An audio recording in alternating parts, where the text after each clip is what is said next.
puis comment fermer sa start-up. Et surtout, est-ce que c'est vraiment un échec de fermer sa start-up? Nous recevons aujourd'hui Alessandro Soldati dans cette série de podcasts intitulée Sans détour, avec le soutien de notre parrain Bernet et Associés. Alessandro est un serial entrepreneur qui n'a cessé d'entreprendre depuis sa plus tendre enfance, avec la création d'un marché parallèle de jouets Kinder Surprise dans le préau de son école primaire, jusqu'à aujourd'hui, et le site Gold Avenue, qui emploie près de 30 personnes après seulement 3 ans d'existence et près de 100 millions de chiffres d'affaires, une croissance à 2 voire 3 chiffres tous les mois. Alessandro aime partir de rien du tout pour amener de la valeur à ses clients, mais également aux personnes qui l'entourent.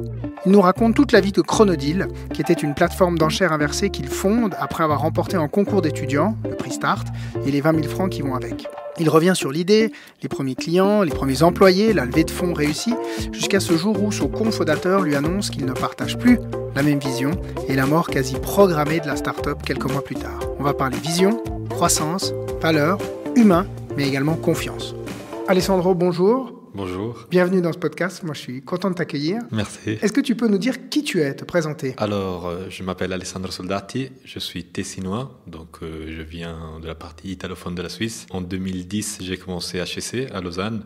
Après mon bachelor, j'avais gagné un concours d'entrepreneuriat et je me suis lancé en tant qu'entrepreneur, disons ça. Et alors, pourquoi être devenu entrepreneur? Parce que je pense que c'est quelque chose qui m'a toujours motivé, cette notion de créer de la valeur ajoutée. Donc depuis que je suis petit, je me suis toujours amusé à lancer mes petites entreprises. Comme typiquement, je pense qu'une de mes premières activités, c'était échanger les cartes Pokémon que ma mère me donnait si je faisais l'aspirateur ou je tendais le gazon. Et je prenais les rares que j'échangeais contre des autres cartes pour ensuite les revendre, etc., etc. Et ça, c'était ma première activité. Et depuis, ça m'a passionné et j'en ai fait plein, quoi. Tu as d'autres exemples d'activités entrepreneuriales comme ça, peut-être Oui, j'en ai une tonne. Je pense que voilà, les champignons, j'ai toujours aimé aller chercher les champignons. Et j'ai découvert que la dame qui gérait le petit magasin dans le village où j'habitais, elle vendait les bonbons et elle adorait les champignons aussi. Donc, je vais ramasser les champignons en échange des bonbons. Donc, j'étais hyper content. Et après, je me souviens aussi, dans les Kinder Surprise, il y avait des petits jeux. Et j'avais créé quasi un marché dans mon école parce que j'amenais les petits jeux, on s'échangeait pour 1 franc, 2 francs. On avait créé un espèce de mini-market dans l'école primaire et on avait même pas 10 ans. Donc ça, c'est vraiment mes premières activités entrepreneuriales. HEC, c'était la suite logique à ces activités entrepreneuriales et c'est pas HEC qui t'a donné envie d'entreprendre? Je ne sais même pas si c'était moi qui voulais faire HEC. À la base, c'est, je pense, cette notion que ça devient un petit peu peut-être has-been où il faut faire des études pour réussir sa vie. Et ma famille, quand même, m'a poussé à faire des études universitaires, même si moi, j'aurais entrepris direct. J'avais plein d'idées, plein de trucs à faire. Et je me suis dit, OK, je vais pas le faire en allemand parce que je pige rien en allemand. Donc les options, c'était Lausanne ou Fribourg. Je suis allé voir HEC, ça m'a motivé, le campus, c'était cool. Je me suis dit, OK, faisons ces 3 ans et à la fin de ces 3 ans, je vais me lancer. Donc c'était déjà clair dans ma tête que j'aurais voulu faire ça. Et aujourd'hui, qu'est-ce que tu fais? Aujourd'hui, je suis le directeur de goldavenue.com, qui est un site de vente de métaux précieux. Donc c'est aussi une start-up, c'est une spin-off, c'est le groupe MK Spam Group qui m'a mandaté pour lancer cette nouvelle aventure. Donc j'ai rejoint Gold Avenue en novembre 2017 et il n'y avait rien du tout. C'est ce que j'aime qui me motive. Il y avait un ordi et un montant sur les comptes pour lancer l'activité. Maintenant, après 3 ans, on est une trentaine de personnes impliquées pour la boîte. On a dépassé les 100 millions de chiffres d'affaires. On a une croissance à 2-3 chiffres par mois. Donc, ça va dans la direction qu'on souhaite, quoi. Visiblement, tu amènes de la valeur à certains clients. Visiblement, oui. Apparemment, c'est ça. Et avant ça, avant cette activité-là, est-ce que tu peux nous raconter qu'est-ce que tu as fait? Oui, justement. Donc, à la fin de la 3e année HEC, ça tombait bien. Il y avait ce concours Start Lausanne qui mettait à la clé 20 000 francs pour lancer son idée entrepreneuriale. Donc bien évidemment je me suis lancé. C'était même la 2e fois que je me lançais parce que j'avais participé même pendant ma 2e année et sur les 40-45 équipes qui participaient, j'ai eu la chance de remporter le premier prix, donc c'est 20 000 francs C'était, je pense, en mars 2013. Et j'allais finir mes études, sauf surprise, en juin 2013. Et en ayant 20 000 francs dans mon compte et une idée à amener de l'avant, je me suis lancé. J'avais tous les green lights qui étaient allumés. C'était quoi cette idée? C'était un site de vente avec des enchères inversées. Donc finalement, c'était le prix d'un produit qui baissait au fur et à mesure et les gens pouvaient l'acheter au prix qu'ils souhaitaient. Une des raisons pour laquelle le projet n'a pas explosé, c'est parce que le concept, comme tu comprends, hein, il était relativement compliqué à expliquer. Et à la base, je ne me posais pas trop de questions comment les gens perçoivent une idée. Aujourd'hui, avec une dizaine d'années d'expérience, je comprends qu'avant tout, c'est le client qui doit comprendre et donc il faut satisfaire une demande du marché. Avant, c'était je veux entreprendre, j'avais cette idée, je trouvais cool et on s'est lancé. Et effectivement, après, on avait dû changer un petit peu le modèle de l'enchère pour la rendre le plus compréhensible possible. Mais c'est vrai que ça a toujours été un frein important pour notre activité. Mais pourtant, donc, ça s'appelait Chronodeal, ça a dépassé le stade du projet d'études, je dirais. Oui, parce que on était motivés à fond. Hein. En plus, on avait 20 000 francs. Et je voulais démontrer aussi aux membres du concours qu'on allait faire la différence. Et j'ai un collègue d'études qui m'a rejoint sur ce projet. Et en janvier, le 23 janvier 2014, on a lancé chronodeal.ch. De plus, on avait trouvé des iPads à un prix cassé qu'on avait pu vendre aux enchères inversées. Et le 20 minutes qui trouvait l'idée sympa, ils avaient fait un petit article de 200 mots, même pas. Ce qui nous a amené des milliers de personnes à visiter la plateforme. Donc, on a vraiment commencé avec un boost. Et pour moi, que je sortais des études, je me disais, c'est incroyable, ça peut pas être si simple. Parce qu'on a commencé le premier jour, on avait déjà les serveurs qui en pétaient parce qu'il y avait trop de personnes qui voulaient acheter les produits. Et ça, c'est vraiment, ça nous a lancé. Peut-être vraiment, si on n'aurait jamais eu cet article, peut-être notre aventure aurait duré quelques semaines. Mais Lazare fait bien des choses et ça nous a vraiment lancé dans l'écosystème entrepreneurial. Aussi en termes de réputation, il y avait plusieurs acteurs qui nous avaient répertoriés. Donc on a eu du soutien, on a eu des contacts, des produits, des gens qui voulaient travailler pour nous. Donc on s'est retrouvé très rapidement actifs dans Chronodeal. Avec de la croissance. C'est difficile là, avec du recul voir si c'était la croissance ou pas parce que on a lancé un site et on avait 4000 visiteurs par jour. Donc pour nous c'était huge, aujourd'hui avec le recul et en regardant les autres projets, je me dis c'est juste incroyable ce qu'on avait obtenu à l'époque. Donc c'est pas qu'on a fait de la croissance, on est grandi d'un coup et même après on a plutôt fait de la décroissance parce que SEO ça nous parlait pas, Google Ads ça nous parlait pas, Facebook Ads c'était au début donc on connaissait pas, on n'avait pas une personne marketing, c'était moi et mon collègue quand on squattait ce bureau dans une fiduciaire à côté de la secrétaire du propriétaire qu'on avait lancé ça. Donc on faisait de la légère décroissance qui nous a permis de mettre en place un petit peu le tout pour gentiment ensuite renverser la décroissance avec une légère croissance et ensuite commencer à engager des personnes, vendre plus de produits et donc faire de la vraie croissance derrière. Toutes ces différentes étapes, tu le partages dans un livre qui est sorti il y a quelque temps. Exact, le 1er décembre, on a lancé ce nouveau projet. De livre, donc, où tu nous racontes ces différentes étapes. Moi, ce que je trouve très intéressant, c'est que c'est un peu toutes les différentes étapes d'une start-up normale. Enfin, est-ce qu'il y a des start-up normales, mais c'est toutes les différentes étapes d'une start-up.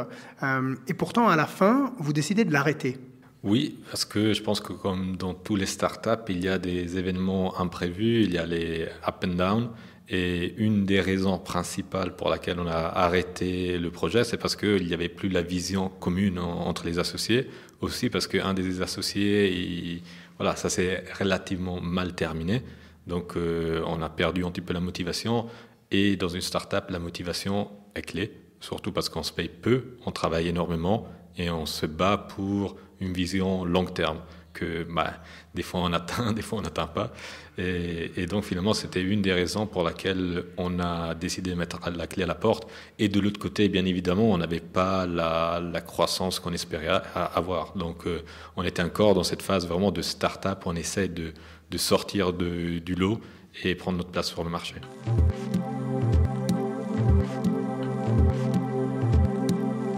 Et cette vision, que visiblement vous n'aviez plus en commun avec ton associé, vous en avez parlé avant de démarrer le projet ou c'est au fur et à mesure du projet que vous avez constaté que vous n'aviez pas la même ?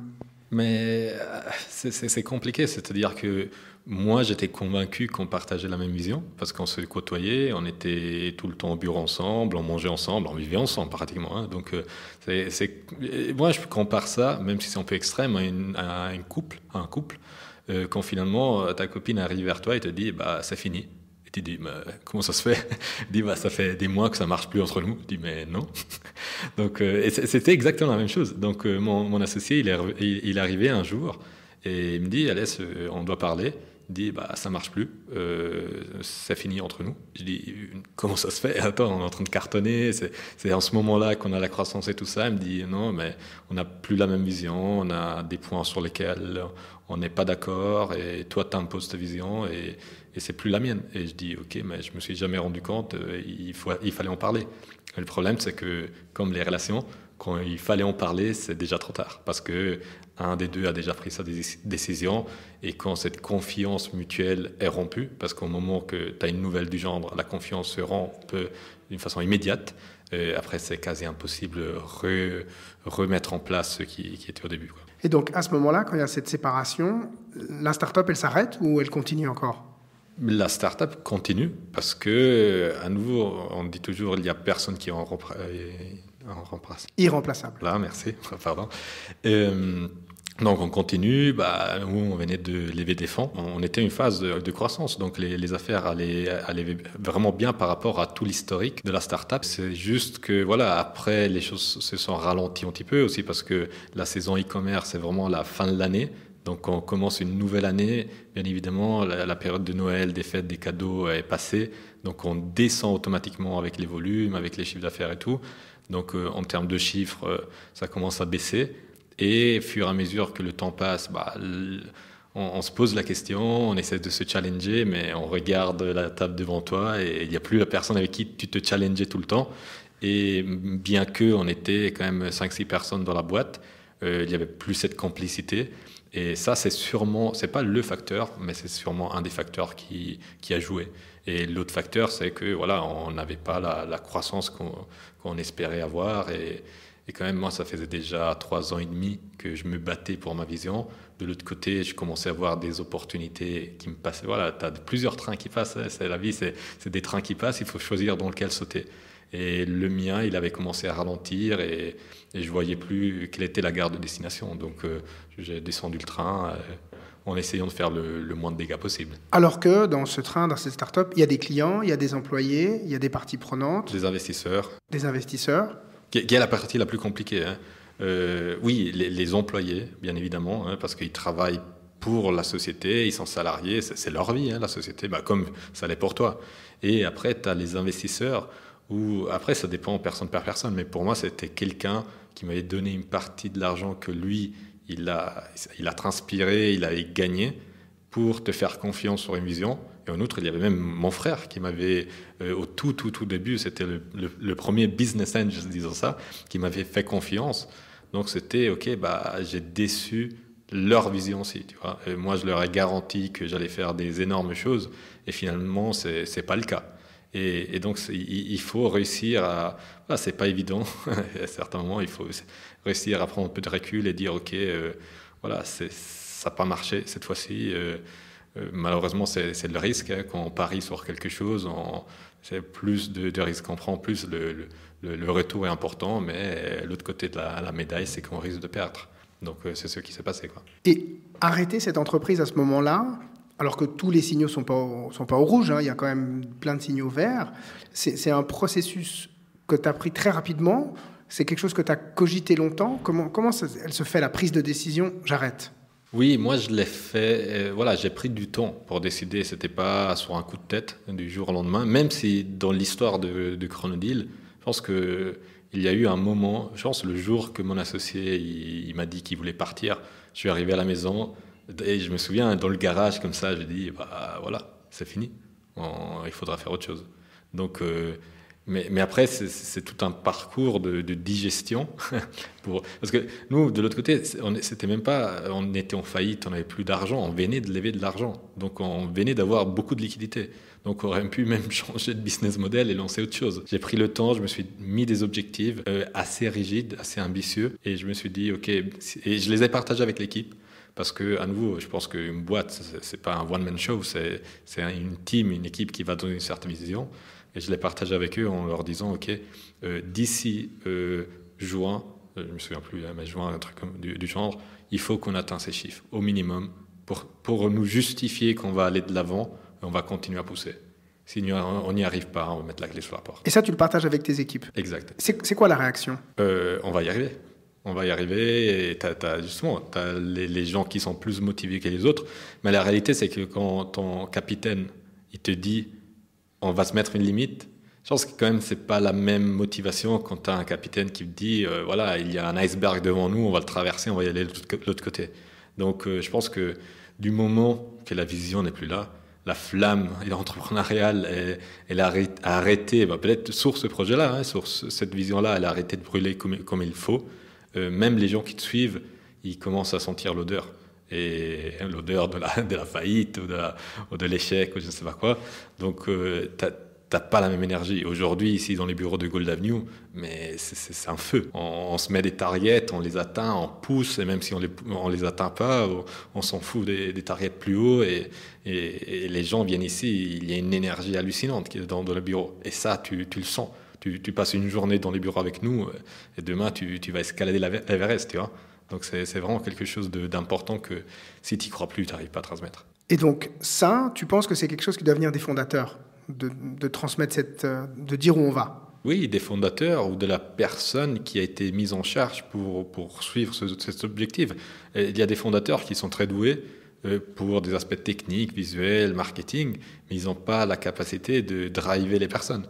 Donc, il faut qu'il y ait une personne qui y croit, dur comme le mur, c'est juste, et qui dit on va y arriver, indépendamment si c'est le fondateur, le directeur ou le chef des opérations. Le capitaine. Voilà, le capitaine, il faut qu'il y ait un capitaine, et c'est le capitaine qui va motiver tout le monde. Et il faut absolument cette motivation-là. Et elle n'y était plus, et donc vous vous fixez ces objectifs pour le mois de juin ou qu'importe, ils ne sont pas atteints. Et là, c'est quoi? Le lundi matin, on arrive à la séance et puis on dit, voilà, on n'a pas atteint les objectifs, c'est fini? Oui, ça s'est passé plus ou moins comme ça. Hein. On est arrivé à la fin du mois, on a pris les chiffres, on s'est dit, OK, les gars, on n'y est pas. À nouveau, c'était un petit peu quand tu es en train de regarder un film, tu sais déjà qu'il y a les deux acteurs qui vont s'embrasser à la fin, tu vois. Et déjà au début, tu le sais, parce que c'est Hollywood et tu sais comment ça va se terminer. Et donc même en mars, en avril, tu savais déjà comment ça allait se terminer. Donc c'est vrai, on combattait un petit peu, on essayait de lancer les dernières cartouches, mais voilà, l'idée était déjà un peu acquise chez tout le monde. Et donc on se pose, on dit, OK les gars, les chiffres sont pas là, il faut qu'on commence à prévoir comment on va démonter ça de la meilleure des façons. C'est-à-dire qu'il faut être transparent avec les investisseurs, il faut être transparent avec les clients, il faut être transparent avec les fournisseurs, il faut qu'on libère les bureaux, il faut qu'on fait tout propre. Les gens qui ont 2 salaires, 3 salaires à prendre avant d'être, entre guillemets, licenciés, même on enlève les guillemets, licenciés, tout ça, ils vont toucher leur argent. Il y a la liquidité nécessaire pour tout faire propre, et à la fin, tout ce qui reste, on va rembourser l'investisseur. Donc, on a essayé de faire des choses le plus propre possible parce qu'on avait la possibilité et la calme de le faire, parce qu'on s'était laissé la marge de manœuvre. On n'a pas voulu arriver au dernier 1000 francs et dire OK, il n'y a plus rien pour payer, et avoir le stress et vivre mal la situation. Là, on était vraiment à l'aise avec notre décision, on avait le temps pour mettre en place tout le nécessaire.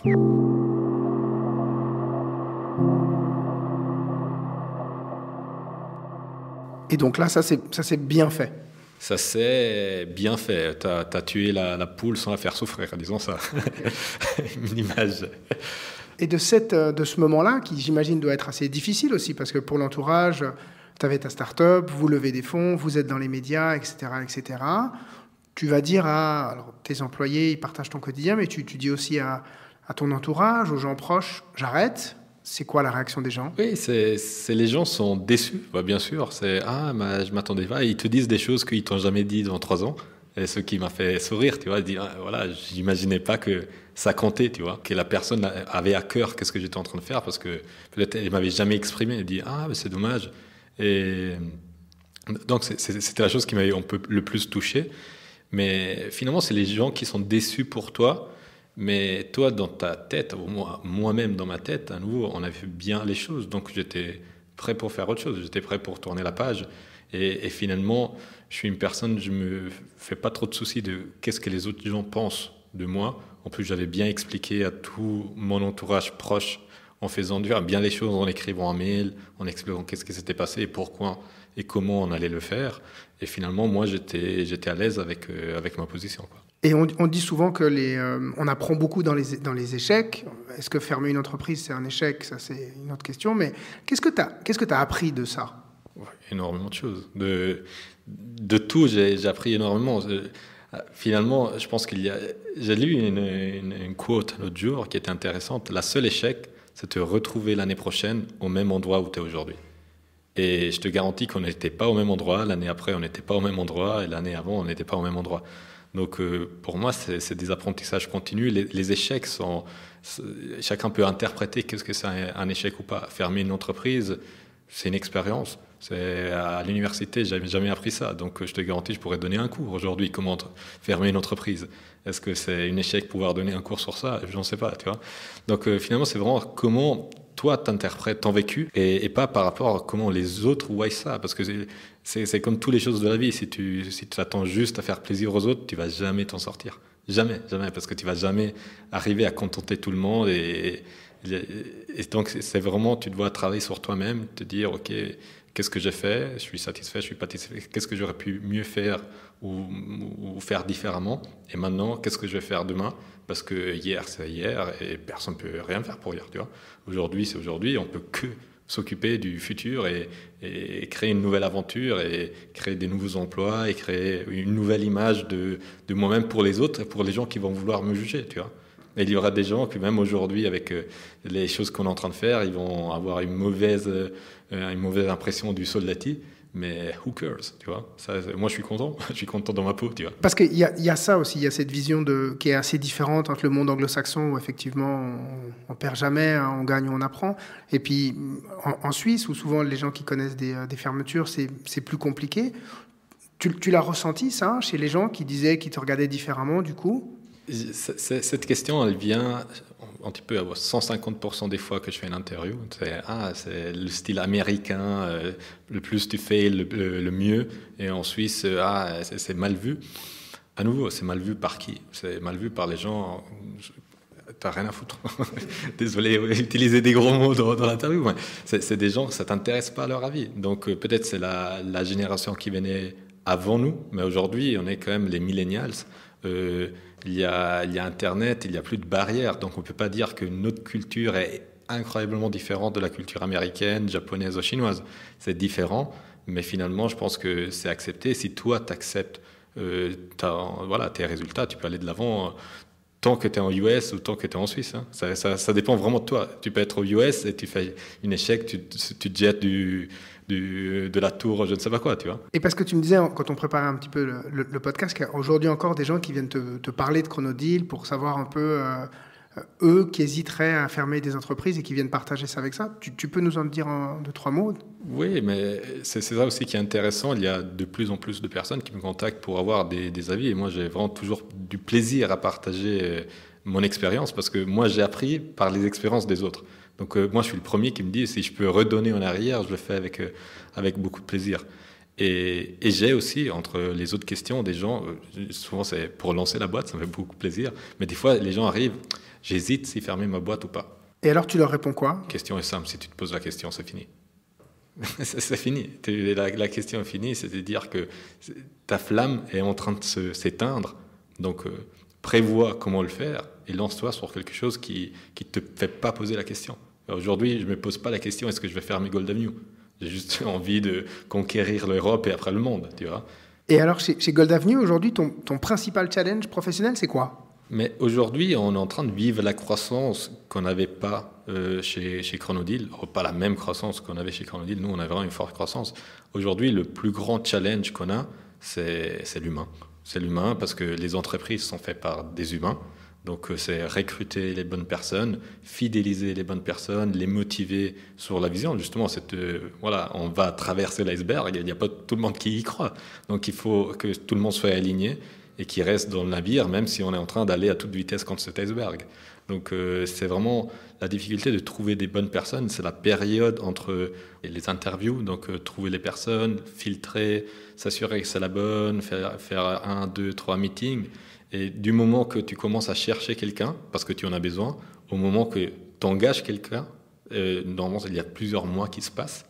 Et si tu te trompes avec le recrutement, pas seulement tu as perdu le temps, tu as investi différemment le temps pour trouver cette personne et pour la former, mais après, tu vas redémarrer tout le process. Et donc, tu te retrouves 6 mois plus tard avec le besoin que tu avais il y a 6 mois à devoir faire avec le stress. Alors que l'entreprise a encore grandi. Avec l'entreprise qui a encore grandi, les problèmes que tu avais commencé à identifier, et maintenant, ils sont x10. Et donc, tu commences à avoir un vrai stress. Donc aujourd'hui, c'est sur ces points-là. Et je comprends une start-up qui n'a pas les moyens comme Gold Avenue. Aujourd'hui, grâce à notre croissance, on a quand même un cash flow qui est important. Donc on peut se permettre de chercher des profils plus qualifiés. Au début, on a fait comme tous les start-up. On a commencé à prendre des gens qui étaient disposés à travailler plus pour la vision que pour le salaire. Gentiment, on arrive à aligner un petit peu les salaires, à prendre des profils un peu plus, pas qualitatifs, mais qui regardent un peu plus l'argent. Donc ce qui est important. Mais aujourd'hui, le seul conseil que je peux donner à une start-up, à quelqu'un qui veut se lancer, c'est l'équipe. Parce que le timing, c'est le plus important, mais on ne peut pas le contrôler. Hein, parce que si tu lances ton resto et un mois après, il y a Covid, qu'est-ce que tu peux en faire? Mais tu peux choisir avec qui t'associer. Donc vraiment, la partie humaine, c'est 80% d'une entreprise. Alessandro, moi j'ai une question par rapport à cette notion cette vision du capitaine que tu incarnes, que tu incarnais hier dans Chronodil et que tu incarnes aujourd'hui chez Gold Avenue. Comment tu fais pour la transmettre? C'est quoi? C'est des quotes qu'on met sur les murs? C'est des t-shirts avec lesquels on se balade? C'est quoi? Mais je pense qu'avant tout, ça passe par le recrutement. Donc recruter des personnes qui partagent un petit peu ta façon d'être. Donc la vision, moi j'aime bien prendre des gens avec qui je pourrais sortir, tu vois. Je ne vais pas engager quelqu'un que je me dis, il n'a pas l'air sympa, je ne vais pas l'engager, tu vois. Avec les personnes que je pense, voilà, ça c'est une personne que je pourrais côtoyer dans la vie de tous les jours. Donc on est déjà alignés. Donc je te dis, tu me passes une personne au téléphone. Moi, tous les candidats qui passent chez nous, moi je prends le téléphone, je les appelle 5 minutes avant même de faire un premier entretien. Je te dis, en 5 minutes, j'arrive à filtrer 80% des profils.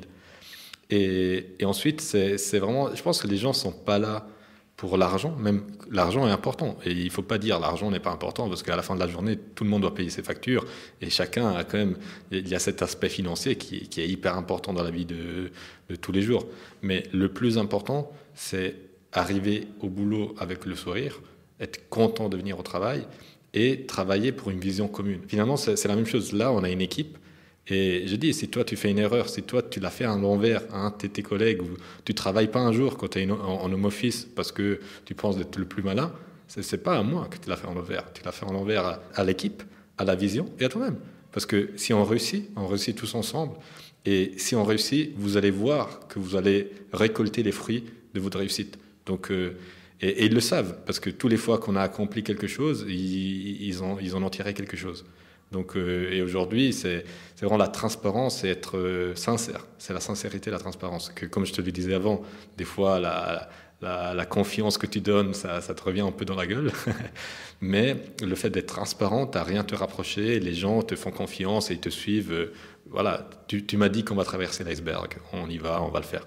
Même si je ne sais pas comment on va y arriver, tu vois. Et par rapport justement à ces rapports humains, ces relations, est-ce qu'il y en a une en particulier dans ton parcours d'entrepreneur qui t'a marqué et que tu devrais partager avec nous? Après, j'ai des personnes avec qui j'ai travaillé et on est devenus des super potes. Donc, j'ai été à leur mariage, on est allé en vacances ensemble. Même, par exemple, avec Fabrice, qui était notre CTO chez Chronodil, la relation de travail s'est terminée. Mais on est resté en super bon contact. Je suis allé avec lui à pêcher en Normandie les crabes sous les cailloux.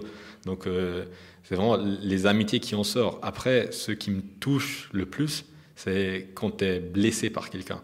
Parce que c'est clair que j'ai été blessé en certaines manières par mon ex-associé, mais aussi dans les nouvelles activités, on a toujours des gens qu'on engage parce qu'on pense que c'est des certaines personnes, et après, voilà, ils te la font à l'envers, disons ça. Et quand tu donnes une main et tu aides quelqu'un, ou tu t'ouvres, tu donnes la confiance et quelqu'un te trahit, ça fait toujours mal. Et malheureusement, c'est où tu continues à donner confiance à tout le monde et tu sais que tu fais confiance à 100 personnes et il y en aura toujours 10 qui vont te trahir et te faire mal, ou tu fais confiance à personne et tu ne t'avances pas. Donc ça fait partie du jeu, tu es obligé d'aller de l'avant, mais il faut être prêt à voilà, avoir ces coups-là, quoi. Merci beaucoup, Alessandro. C'est un plaisir. Nous sommes arrivés au terme de cette rencontre avec Alessandro Soldati. On a compris en l'écoutant, ce qui compte le plus dans une aventure entrepreneuriale, c'est d'une part la vision et d'autre part l'humain. La vision tout d'abord qui doit s'énoncer et se partager avec ses clients, mais surtout avec ses équipes. Et c'est là un point commun que je retrouve chez une majorité d'entrepreneurs qui doivent faire face à de la croissance. C'est cette capacité à recruter évidemment, mais surtout à fédérer leurs équipes autour de cette vision qu'ils incarnent et partagent. Comme le témoigne Alessandro, c'est cette confiance que l'équipe va traverser l'iceberg avec son capitaine. J'ai aimé aussi la leçon de vie d'Alessandro qui nous dit que le seul vrai échec dans la vie, c'est de se retrouver au même endroit que là où on était aujourd'hui. Voilà. Et si vous voulez aller plus loin, je vous recommande non pas un, mais 2 livres. D'abord, évidemment, celui qu'Alessandro a écrit, intitulé « Les échecs de la réussite », qui raconte toute la vie de Chronodeal. Et ensuite, celui de Jim Collins, de la performance à l'excellence, avec le concept de « First Who, Then What », « Get the right people on the bus ».